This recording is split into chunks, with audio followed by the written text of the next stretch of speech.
Good morning, सुप्रभात, नमस्कार प्यारे बच्चों। संस्कृत की इस ऑनलाइन कक्षा में मैं दीप्ति दवे आपका फिर से स्वागत करती हूँ। बच्चों, आज हम एनसीईआरटी की संस्कृत भाषा की पाठ्य पुस्तक रुचिरा का पाठ संख्या 6 षष्ठ पाठ करने जा रहे हैं। षष्ठ पाठ जिसका नाम है यानी शीर्षक है सदाचार। सदाचार शब्द जो है यह दो शब्दों से मिलके बना है, सत और आचार।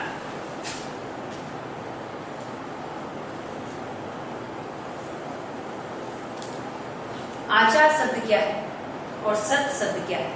आइए बच्चों, सबसे पहले हम इसी को जानते हैं, क्योंकि अगर हमें पाठ का जो है शीर्षक जो दिया जाता है उसके अंदर संपूर्ण पाठ की विषय वस्तु क्या होगी उसका ज्ञान हमें हो जाता है। सत आचार शब्द जो है वह सत का अर्थ होता है अच्छा, सद, सज्जन जैसे बदल के बने हैं।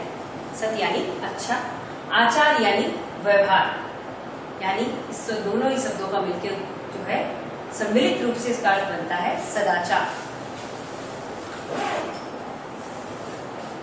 यानी वे व्यवहार जो अच्छे होते हैं। सत आचार यानी जो हमारे व्यवहार में हमें कैसे आचार को करना चाहिए, हमें किस प्रकार के व्यवहार करने चाहिए, यह हमें ये पाठ बताता है। तो इसके अंदर संस्कृत की इस पाठ के अंदर संस्कृत में की जो उक्तियां कही गई है, जो सत व्यवहार को लेकर हमें बताया गया है, जो श्लोक लिए गए हैं, उनका संकलन किया गया है इस पाठ में। इसके अंदर कुल मिलाकर 6 श्लोक है। सबसे पहले मैं जो है श्लोकों का पठन करूंगी, फिर इनको हम धीरे धीरे एक एक का अर्थ, एक एक शब्द का अर्थ समझते हुए इस श्लोक का अर्थ समझेंगे। सबसे पहले हम बढ़ते हैं पहले श्लोक की तरफ। आलस्यम हि मनुष्याणां शरीरस्थो महान् रिपुः नास्त्यम उद्यम समो बन्धु कृत्वा यम नासीदति। तो इस श्लोक को हमने एक बार पढ़ा है, एक बार वापस से पढ़ेंगे। आलस्यम हि मनुष्याणां शरीरस्थो महान् रिपुः नास्त्यम उद्यम समो बन्धु कृत्वा यम नासीदति। जब हम इसको अच्छे से पढ़ लेते हैं, जब इन श्लोकों का अच्छे से उच्चारण कर लेते हैं, क्योंकि सही उच्चारण करेंगे तभी इन शब्दों के अर्थ को भी हम समझ सकेंगे। आलस्यम यानी मनुष्य शब्द से ही हम लोग परिचित है। आलस्य न काम करने की इच्छा। आलस्यम ही मनुष्याणां मनुष्यों के अंदर शरीरस्थो मनुष्य के जो शरीर है, स्थो शरीर में स्थित, ये दो शब्द है इसके अंदर। शरीरस्थो शरीर में स्थित, महान रिपु। रिपु शब्द का अर्थ क्या है? रिपु शब्द का अर्थ होता है शत्रु यानी दुश्मन। तो इस पहली जो श्लोक की पहली पंक्ति है उसका अर्थ है आलस्य ही जो है मनुष्याणां मनुष्य के शरीर में स्थित उसका सबसे बड़ा शत्रु है। कैसे है? अगर मनुष्य जो है कार्य नहीं करेगा तो वो अपने कार्य जो लक्ष्य बनाया है उसमें सफल नहीं हो सकेगा। तो ये तो हो गए शरीर में स्थित हमारे शत्रु की बात। तो बंधु कौन है? प्रश्न ये उठता, मित्र कौन है? तो इस पंक्ति का, इस प्रश्न का उत्तर भी अगली पंक्ति में दिया गया है। नास्त्य उद्यम समूह। यहाँ देखिए जो इतना सा शब्द है ये लघु शब्द 4 शब्दों से मिलकर बना है। न, अस्ति, सम, उद्यम सम, उद्यम सम। न अस्ति उद्यम सम यानी उद्यम यानी परिश्रम, परिश्रम के समान नहीं है। क्या नहीं है? बंधु यानी परिश्रम के समान जो है कोई भी बंधु नहीं है, यानी मित्र नहीं। बंधु का अर्थ होता है मित्र। कृत्वा यम नासीदति, नासीदति न अवश्य यानी दुख, जिसे करके कोई व्यक्ति दुखी नहीं होता। न अवसीदति, अवसाद जो शब्द बना है, अवसाद हमें किस समय होता है? कोई जब हम चिंता करते हैं अवसाद होता है, दुख होता है। यह अवसाद भी एक हमारे चिंता का ही सोपान है। तो जिसे करके मनुष्य जो है कभी भी दुखी नहीं होता है। आइए बढ़ते हैं दूसरे श्लोक की तरफ।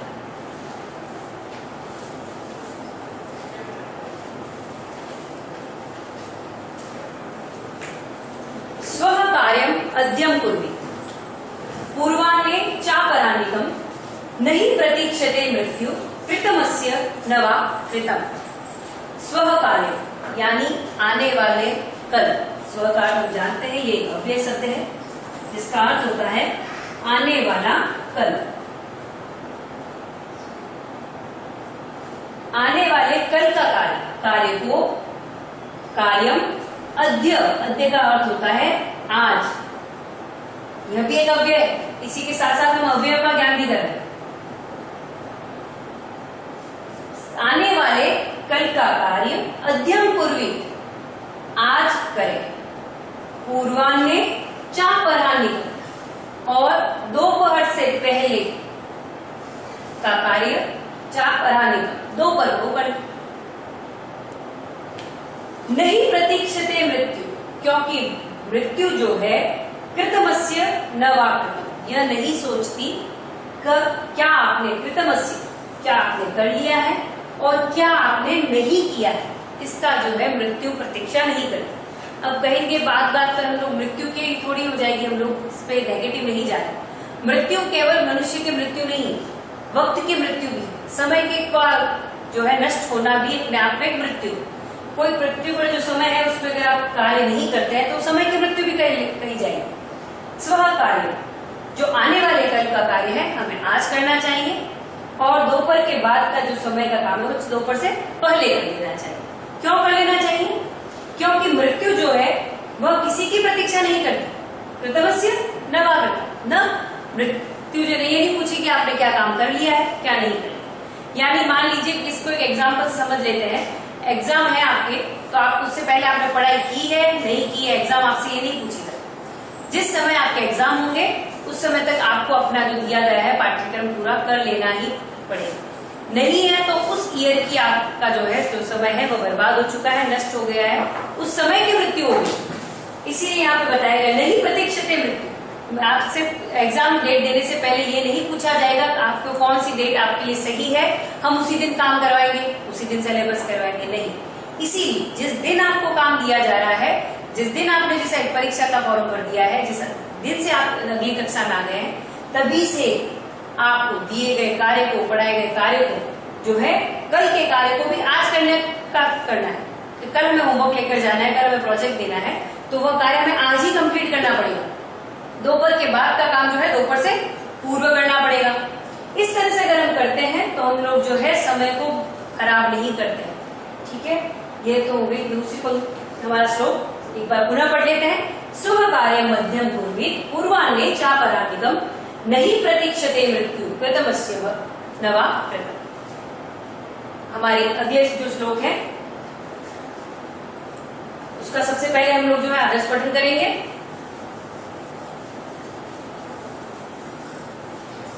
सत्यम ब्रूयात् प्रियम ब्रूयात् न ब्रूयात् सत्यम प्रियम प्रियम च नानृतम ब्रूयात् एष धर्म सनातन। इस श्लोक पे क्या कहा गया है, एक बार फिर से मेरे साथ दोहराए। सत्यम ब्रूयात् प्रियम ब्रूयात् न ब्रूयात् सत्यम प्रियम प्रियम च नानृतम ब्रूयात् एष धर्म सनातन। बच्चों एक एक शब्द को हम जानेंगे। अब इस श्लोक में पहले कहा क्या गया है, मैं आपसे परिचित करवा देती हूँ।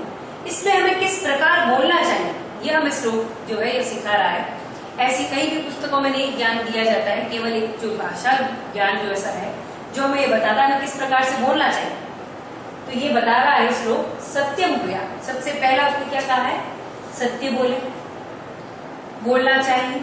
दूसरा है प्रियम ब्रूयात्, प्रिय बोलना चाहिए यानी मीठा बोलना चाहिए, अच्छा बोलना चाहिए। न ब्रूयात् सत्यम प्रियम, और उसने ये भी बताया हमें क्या नहीं बोलना चाहिए, यानी डू और नॉट टू डू, दोनों चीजें बता दी गई है कि हमें सत्य बोलना है, प्रिय बोलना है, क्या नहीं बोलना है, सत्यम प्रियम। ऐसा नहीं सत्य बोलना है जो अप्रिय हो। अब ये क्या बात हो गई मैडम, अभी तो आपने कहा जो कि सत्य बोलना चाहिए, प्रिय बोलना चाहिए, तो इसका सिंपल यही है सत्यम अप्रिय। हमें सत्य बोलना चाहिए कि हाँ तुम्हारी राइटिंग बहुत सुंदर है, तुम बहुत अच्छे लग रहे हो, ये तो सत्य भी हो गया, प्रिय भी हो गया।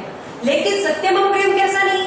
अगर कोई व्यक्ति आपके सामने से जा रहा है और उसके सर पे बाल कम है तो हम उसे ये नहीं कहेंगे कि जो है गंजा जा रहा है। ठीक है, बात सत्य तो यही है, कोई वजह उसके बाल नहीं है लेकिन गंजा है, लेकिन यह अप्रिय सत्य है। ध्यान रखिए बच्चों, में ऐसा कोई भी सत्य नहीं बोलना है। मान लीजिए किसी व्यक्ति के अंग में विकार है, ठीक है, तो उसको हम उसी अंग के हिसाब से हम उसे भुला रहे हैं, हमने तो सत्य बोला, आप ही ने तो कहा सत्य बोले। हमें इस चीज का ज्ञान भी श्लोक कंप्लीटली करवा रहा है कि कहाँ हमें सत्य का उचित प्रयोग करना चाहिए, कहाँ पे हमें प्रिय वाक्यों का, प्रिय शब्दों का भी एक सीमा होती है। प्रियम च नान्यतम प्रिया, प्रिय भी ऐसा नहीं बोलना चाहिए। नान्यतम, नान्यतम यानी झूठ। प्रिया, प्रियम च नान्यतम प्रिया, एषा धर्म सनातन। प्रियम भी ऐसा नहीं बोलना चाहिए नान्यतम झूठ, ये झूठ। ऐसा धर्म सनातन, ऐसा ये क्या मैम आगे बात पहले आप बोल रहे हो, सत्य बोलो प्रिय बोलो, चलो कोई बात नहीं, मान लेते इस बात को, ऐसा सत्य नहीं बोल लेंगे जो अप्रिय। अब ये क्या बात होगी, प्रिय भी हो और झूठ नहीं हो, ये क्या बात है? तो इसका मतलब इस श्लोक का अर्थ ये है, प्रियम च नान्यतम प्रिय, ऐसा भी झूठ नहीं बोलना चाहिए, प्रिय नहीं बोलना चाहिए क्योंकि झूठ हो। मान लीजिए आपका एक मित्र है, बहुत अच्छा मित्र, आप उसे पसंद करने के लिए आप बोलने जा रहे हैं कि हमें जो है तुम्हारी राइटिंग कैसी है, चाहे आपकी राइटिंग अच्छी नहीं भी होगी, आप जो लिख रहे हैं अस्पष्ट लेख लिख रहे होंगे, तो उसमें फिर भी आपका मित्र को आप प्रसन्न करने के लिए अगर आप बोल रहे हैं कि प्रिय तो है, जो लग रहा है हाँ मेरी राइटिंग बहुत अच्छी है, तुम्हारी राइटिंग बहुत सुंदर है, तो आप उसमें कोई परिवर्तन नहीं करेंगे, कोई सुधार नहीं, ठीक है, क्योंकि वो झूठ है। वास्तव में तो आपको और सुधार की आवश्यकता है, इसलिए जो है उसका क्या होगा, वास्तव में आप उस मित्र का अहित कर रहे हैं, क्योंकि वह जो उसमें सुधार की प्रक्रिया क्या गुंजाइश जो थी वह आप उसे प्रिय बोलने के लिए गुंजाइश को भी खत्म करेंगे। तो हमें ऐसा झूठ नहीं बोलना चाहिए जो केवल प्रिय हो। यह क्या कौन बता रहा है, एष धर्म सनातन, यह हमारा सनातन धर्म बना। सनातन धर्म यानी जो सदियों से चला, आज या कल में उसको नहीं बनाया, ये रूल्स रेगुलेशन वो नहीं है, धाराएं वो नहीं जो हमने चेंज कर दी, ये जो है ये वह धारा उस धर्म से आ रहा है जो कई सदियों से आ रहा है। हम वास्तव में हमारे व्यवहार में ऐसा ही होता है कि हम लोग जो है सत्य बोलते हैं, प्रिय बोलते हैं, लेकिन हम ऐसा सत्य नहीं बोलते हैं जो अप्रिय हो, और ऐसा प्रिय भी नहीं बोलते हैं जो पूर्णतया झूठ। तो ये हमारे जो व्यवहार की जो है कुछ जो है बना रखे इसके अंदर कि हमें किस प्रकार से व्यवहारों का उपयोग करना चाहिए, किस तरह से व्यवहार करना चाहिए। बढ़ते हैं अगले श्लोक की तरफ, जिसकी संख्या है 4। सर्वदा व्यवहारे स्यात् औदार्यं सत्यता तथा ऋजुता मृदुता चापि कौटिल्यं न कदाचन। एक बार मेरे साथ फिर से श्लोक को दोहराएं आप लोग। मैं श्लोक इसीलिए उच्चारित कर रही हूं, आप भी इनका उच्चारण करने का प्रयास करें। सर्वदा व्यवहारे स्यात् औदार्यं सत्यता तथा ऋजुता मृदुता चापि कौटिल्यं न कदाचन। अब हमें बताया गया है हमारे व्यवहार में क्या क्या होना चाहिए, ये उसके कुछ बताए गए हैं, कुछ बिंदु बताए गए हैं जो क्या क्या होना चाहिए। सर्वदा, ये एक अव्यय शब्द है, सर्वदा का अर्थ होता है हमेशा। व्यवहार, सर्वदा व्यवहार, सर्वदा हमारे व्यवहार में हो, स्यात् यानी होना चाहिए, शुड, ये तो होना ही चाहिए। क्या होना चाहिए, औदार्यम, औदार्यम शब्द का अर्थ है उदारता। हमारे व्यवहार में हमेशा उदारता होनी चाहिए। सत्यता, बार बार कहा जा रहा है सत्य बोलना चाहिए, सदा सत्य बोलो, सत्यमेव जयते, तो सत्य की तो प्रतिष्ठा बार बार देखिए बच्चों हर जगह की जाए, है ना। सत्य हमेशा बोलना चाहिए, हमारे व्यवहार में सत्यता होनी चाहिए, बेवजह हमें झूठ का प्रयोग नहीं करना चाहिए, ठीक है। अगर उस झूठ से हमें कुछ जब तक कि बहुत बड़ा नुकसान न हो, हमें झूठ का जो है त्याग करना चाहिए। उदारता होनी चाहिए, सत्यता से आप लोग परिचित हैं, इसके ऊपर पूरा हमने एक श्लोक पढ़ा है। तथा और क्या होना चाहिए, ऋजुता होनी चाहिए, ऋजुता यानी सरलता होनी चाहिए, मृदुता होनी चाहिए, कोमलता होनी चाहिए। च, और क्या नहीं होना चाहिए, मैं पहले बता दूं, ऋजुता यानी क्या नहीं, सरलता होनी चाहिए हमारे व्यवहार, ताम झाम से भरा जो है ऐसा हमारा व्यवहार नहीं होना चाहिए जो हमें वास्तविकता से परे ले जाए, ठीक है। तो हम बताए व्यवहार में क्या क्या होना चाहिए, बताया गया है श्लोक के अंदर। सदा व्यवहार है, जो व्यवहार रोज कर रहे हैं, क्या क्या करें उसमें, औदार्यम यानी उदारता हो, सत्यता हो, तथा क्या हो, ऋजुता, ऋजुता यानी सरलता होना चाहिए, मनुष्य को सरल होना चाहिए, मृदुता होनी चाहिए, पानी में कोमलता होनी चाहिए। च, और क्या नहीं होना चाहिए। अब आपने कहा मैम ये होना चाहिए, ये होना चाहिए, ये होना चाहिए, क्या नहीं होना चाहिए, तो इसी श्लोक का उत्तर भी हमें यही श्लोक की भाषा में दिया गया है। कौटिल्यं न कदाचन, कभी भी हमारे व्यवहार में क्या नहीं होना चाहिए, कौटिल्य कौटिल्यम यानी कुटिलता। अगर आप कोई व्यवहार कर रहे हैं और उसके पीछे आपके कुटिल व्यवहार, आपके कुटिल जो है लक्ष्य है कि हमारे इस व्यवहार के पीछे अगर कुटिलता है तो वह कभी नहीं होनी चाहिए। आप सरल हैं, बहुत अच्छा है। आप मृदुभाषी हैं, कोमलभाषी हैं, बहुत अच्छा है। आप में किसी के प्रति उदारता भरी हुई है, ठीक है। आप सत्य बोल रहे हैं, किसी को चाहे कड़वा भी लग रहा है, कोई प्रॉब्लम नहीं है ना। लेकिन हमारे व्यवहार में क्या नहीं होना चाहिए वह बताया गया है, कुटिलता। यानी कुटिलता को प्रमुखता से त्यागने का कहा गया है कि हमारे व्यवहार में कुटिलता तो बिल्कुल नहीं होनी चाहिए। तो वापस इसको एक बार आप पढ़ें शब्दों के अर्थ के साथ। और ये जो श्लोक है बच्चों, ये जो श्लोक है ये हमारे व्यवहार में हमें उतारने लायक है, ये हमें व्यवहार को परिष्कृत करते हैं। अगले हम 5वें श्लोक की तरफ बढ़ते हैं।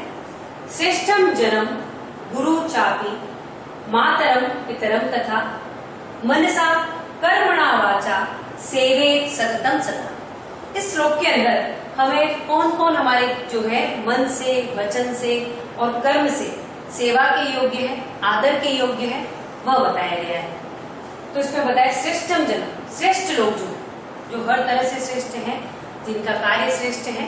मैं फिर से बता दूं, यहाँ पद की बात नहीं बता रही हूँ मैं, श्रेष्ठ लोग जो उनके व्यवहार से श्रेष्ठ, ठीक है। गुरुम च अपि, गुरु और अपि, और कौन, मातरम पितरम तथा, माता और पिता, उनका कैसे हमें कार्य करना चाहिए, मन से, मनसा कर्मणा वाचा, मन से, कर्म से और वचन से क्या करना चाहिए, सेवे सततम सदा, सेवे यानी उनकी हमें सेवा करनी चाहिए। कैसे, मन से भी करनी चाहिए। ऐसा नहीं कि हमें मन से तो हम उनको कर रहे हैं, हमें केवल लोगों को दिखाने के लिए सेवा करनी, नहीं, कर्म से भी करनी चाहिए। और हमें हमेशा जो है हमारे कर्म ऐसे होने चाहिए, हम जो श्रेष्ठ लोगों की, गुरुओं की और माता पिता की सेवा करें। और वचन से, उन्हें वचन से भी यानी ऐसे वचन बोले जो उनको अच्छे लगे, उन्हें आदर पूर्वक बोले हम लोग। और ये कब होना चाहिए, सेवे सततम यानी लगातार होना चाहिए, और सदा हमेशा होना चाहिए। ऐसा नहीं कि कोई गुरु आपको भी पढ़ा रहा है तो अभी उनके हम लोग आदर करेंगे, 3 साल बाद में, 4 साल बाद में नहीं करेंगे, जो हमारी क्लास में नहीं पढ़ा। वो गुरु आपका हमेशा गुरु, वो जीवन भर का गुरु, चाहे आपको उसने अ लिखवाना सिखाया था नर्सरी, ठीक है, या आपको किसी जो आप ट्रेनिंग सेंटर में गए थे तो आपको टूल पकड़ के भी कैसे चला जाए, तो वो भी आपका गुरु। पहली बार आप अगर कहीं जा रहे हैं और सीख रहे हैं तो किस प्रकार से गेट खोलना है, किस प्रकार से टिकट बनाना है, तो वो भी आपका गुरु। क्योंकि जीवन में हमें हर जगह कोई न कोई कुछ न कुछ सिखाता ही, तो वही व्यक्ति गुरु नहीं है जिसे हम कैसे मानते हैं, वो गुरु हमेशा है और जीवन भर के लिए रहते हैं। आप कहीं ऊंचे पद स्थान पर भी पहुंच जाते हैं तो वे हमारे आदरणीय रहते। माता पिता, चाहे आप बड़े से बड़े स्थान उच्च पद पर पहुंच जाए, लेकिन माता पिता हमारे आदर के लिए श्रेष्ठ लोग जो भी है, जिन्होंने कर्म ऐसे है, जिन्होंने आपको सेवा किया, आपको इस स्थान पर पहुंचाया है, वे सभी श्रेष्ठ लोग। अगला है मित्रेण कलहं कृत्वा न कदापि सुखी जनम इति ज्ञात्वा प्रयासेन तदेव परिवर्जेत। अब हमें क्या रोकने के लिए कहा गया है, ये करेंगे। मित्रेण कलहं कृत्वा, मित्रों से कलहम करके, न कदापि सुखी जनम, व्यक्ति कभी भी सुखी नहीं हो सकता। इति ज्ञात्वा, यह जान करके प्रयासेन, प्रयास करना चाहिए। क्या प्रयास करना चाहिए, तदेव परिवर्जेत, हमें उससे बचना चाहिए। किससे बचना चाहिए, कलह से। किससे कलह नहीं करना चाहिए, मित्र से। तो किसी भी प्रकार से कलह करने के लिए हमें यहाँ पे रोका गया, क्योंकि मित्र से अगर हम कलह करेंगे, लड़ाई करेंगे, झगड़ा करेंगे, तो व्यक्ति जो है सुखी नहीं होता है। यह जानकर हमें प्रयास करना चाहिए और इससे हमें बचना चाहिए। तो बच्चों, इस प्रकार हमने सुभाषित श्लोक जो है इसके अंदर हमने देखा, सत्य के जो है उसको जाना है, सत्य के कैसे हमें बोलना चाहिए, किस प्रकार हमें आचार व्यवहार बोलना चाहिए, श्रेष्ठ लोगों की, गुरुओं की और माता पिता की हमें सेवा कैसे करनी है, लगातार करनी है और सदा करनी चाहिए, हमें हमेशा करनी चाहिए। और मित्र से हमें कलह क्यों नहीं करना चाहिए, इसका हमें बताया गया है। तो ये कुछ ऐसे सुभाषित का संकलन इस पाठ के अंदर किया गया है जो हमें बताते हैं कि हमारा व्यवहार कैसा होना चाहिए। अगर हम इस प्रकार के व्यवहारों को हमारे जो है कार्य में अपना लेते हैं श्लोकों को, तो हमें कभी भी कठिनाई नहीं आती है और हम अपने लक्ष्य की ओर आराम से अग्रसर करते हुए उसको प्राप्त कर सकते हैं। बच्चों, आज के लिए बस इतना ही। धन्यवाद।